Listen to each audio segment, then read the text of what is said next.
Hello, and welcome back to Watches and Cocktails. As always, we feature a luxury watch you should know about. And as always, every show we start with a cocktail. Well, in previous episodes, I gave them to Steve since I paid for the booze. I'm fucking drinking the cocktail. Sorry, Steve.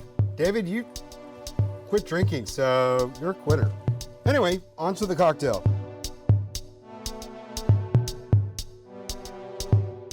This is my version of the Painkiller. The Painkiller is a great breakfast cocktail, I like to think. I gotta grab some ice. Ice is a little bit wet. So I like to make it with 2 ounces of rum, but I shouldn't get too drunk on the show, so I'm just gonna make it with 1. So it's 1 ounce of dark rum, 1 ounce of coconut rum, and then finish it off with some pineapple juice. Now, the original recipe calls for orange juice. I just don't like orange juice. It's just too acidic for me. And then give it a good shake. And you can have this over the rocks, or, you can have it straight up. Personally, I drink it straight up.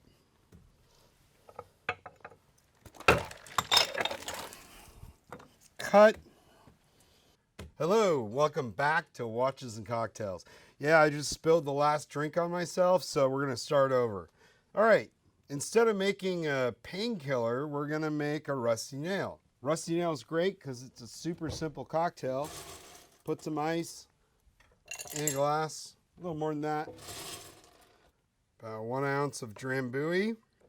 And this is Nika by the Barrel, which is a fantastic Japanese whiskey. And we're done. And per watcher feedback, I will be drinking the cocktail.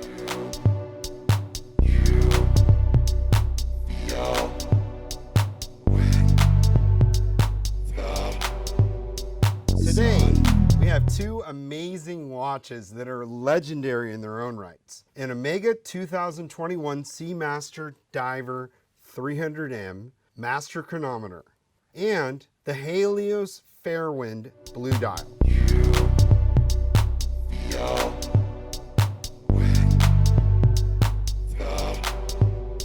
Now, Omega is considered to be one of the best luxury brands in the world due to their attention to detail, the robustness of the movements, the quality of their finishing. The Seamaster 300M is widely considered a must-have of every collector for many reasons. Popularized in the 90s by James Bond, the design of the 300M hasn't really changed much since the 1990s. With attention to detail such as the engraved ceramic dial, exceptional lume, and the legendary METAS certified 8800 movement, this Omega is a must-have for any collector. The finishing and quality of the watch easily surpasses a Rolex Submariner. Now, like Rolex, since gaining popularity, Omega has made some minor design changes as they really gained traction with the 300M in the 90s. For some people, the fact that the watch is a bit retro 90s is a turnoff outside of the issues with the bracelet. I like how iconic this watch has become. Now, Halios is considered by many to be the Rolex of the microbrand world. The Fairwind is no exception to this. With excellent finishing and design, quality Swiss movements, and a package with 3 straps for a very low $775, this watch is not only a ridiculous value, but looks and feels like a luxury watch worth 3-4 times the price.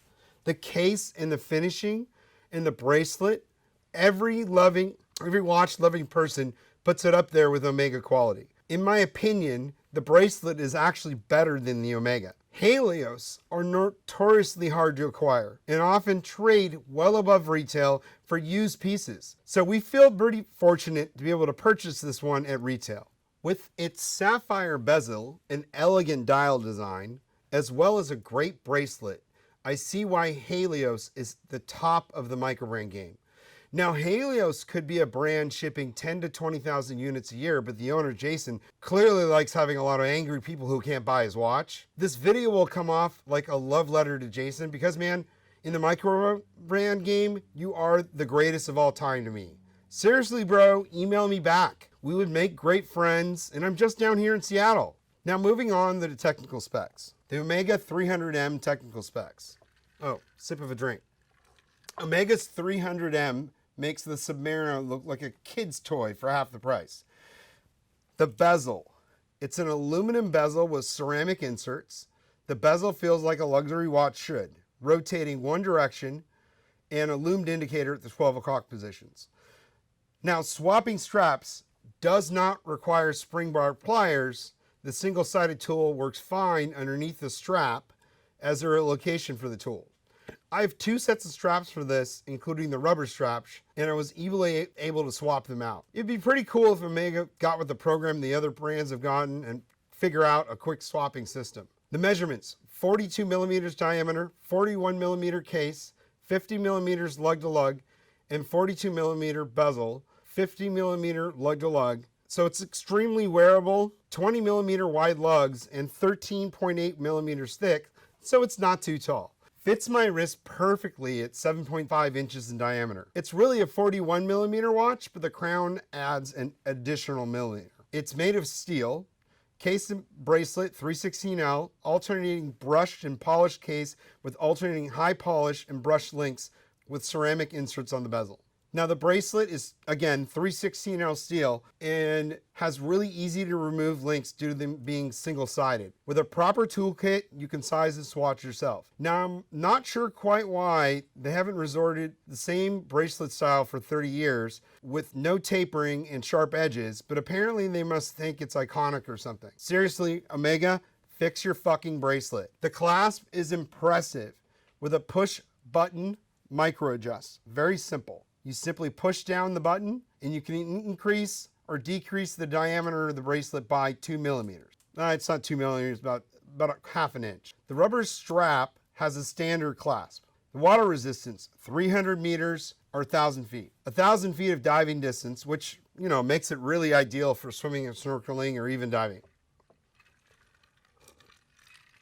The dial and hands. There's ceramic and steel hands with Omega's proprietary ceramic dial with enamel and engravings, which gives it a really nice gloss, with polished PVD steel hands and PVD indicators giving it a nice contrast to the white dial. Anti-reflective, it's 7 layers underneath, 3 on the top.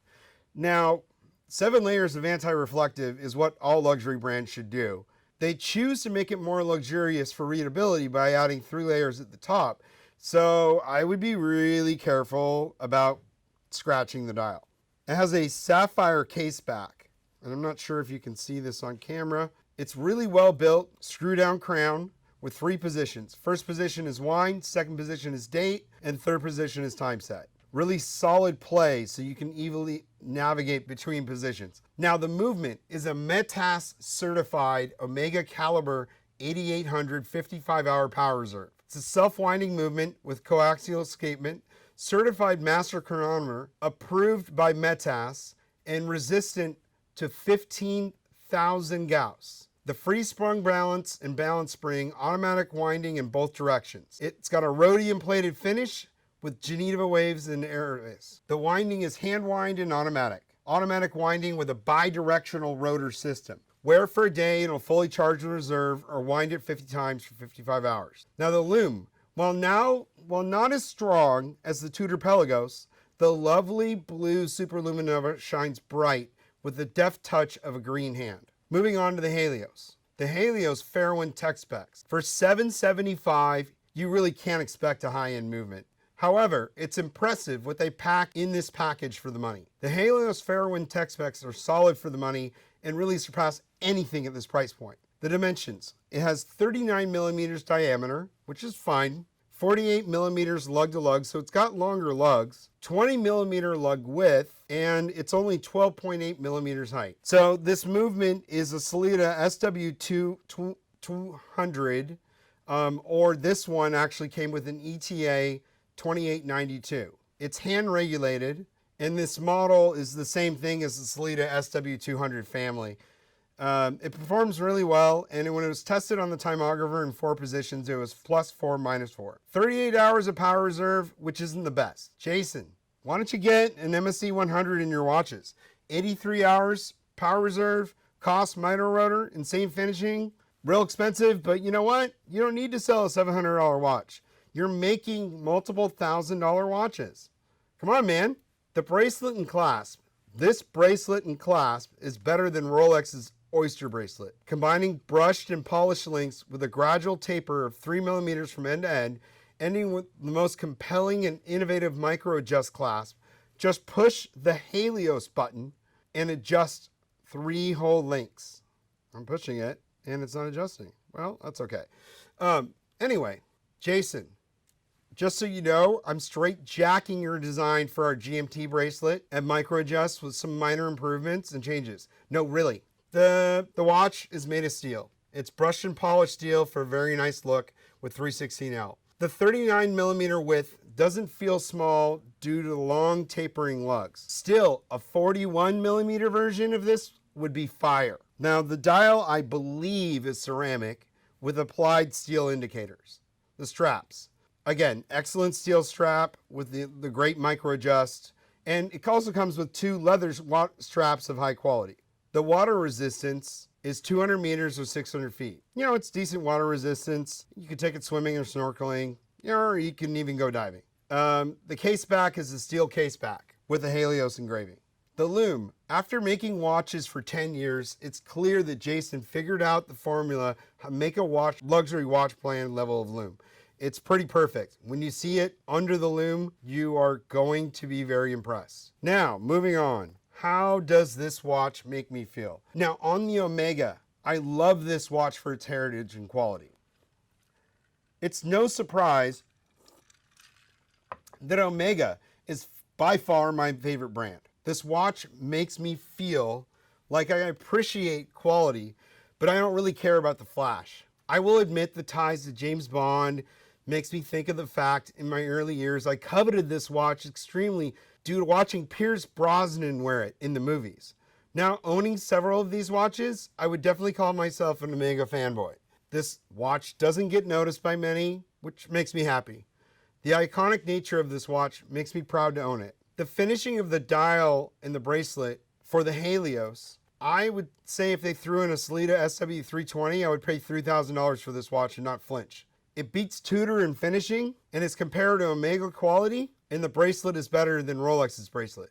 Again, Jason, if you're watching, throw in a Swartz Etienne MSC 100 and people will pay $6,000 to $10,000 for this watch. The Halios is so well done, it makes me feel like I don't have to spend thousands of dollars to own a quality timepiece as stunning as well as unique. It makes me feel like a true collector of watches.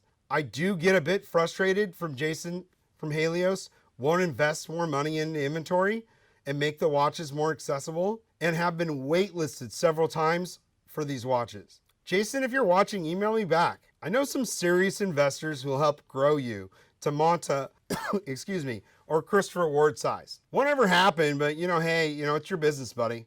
Don't listen to the MBA who raise money for startups.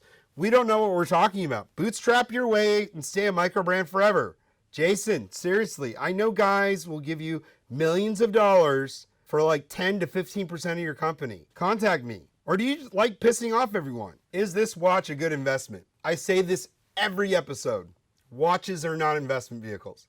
The Omega loses 20% when you buy it and when you're buying it from a dealer. So your best bet is to find one in new condition on the gray market. I paid $4,250 for mine brand new, which is about $2,000 less than I would have paid at the Omega boutique. From there, it pretty much holds value and you recoup most of your money when you resell it. I won't be reselling this though, I'll be keeping it. Now, I was lucky. I found this Halios used on the gray market for $775, but this model is trading for around $1,300 to $1,500 in new condition. So if you can wait in line, this is worth your money and you won't lose anything reselling it. After getting it, I realized I missed out and should have just paid gray market because it's easily now one of my favorite watches. What would I wear with this watch? I would say the Omega is paired best with business casual and casual wear. It's by no means a dress watch and a solid tool watch. The Halios can be paired with almost anything, and if you swap it out for the leather straps. It's 12.8 millimeters height. It should fit all right under a cup. Both are very, very versatile. Doesn't mean you should be lazy and rock one of these watches with a t-shirt and jeans. I hate it when guys drop thousands of dollars on watches but spend 20 bucks on their outfit and wear a sloppy t-shirt or shoes. Now, what does this watch say about me? The Omega says, I care about high quality and performance over flash. It says I'm a watch collector first, and I know my shit and know what a quality watch should be. It doesn't say, look at me. It says, I could give a fuck about hype. The Halios says, I'm a serious watch collector who's focused and paying attention to the quality brands out there and not focused on price as much as I am on watch design.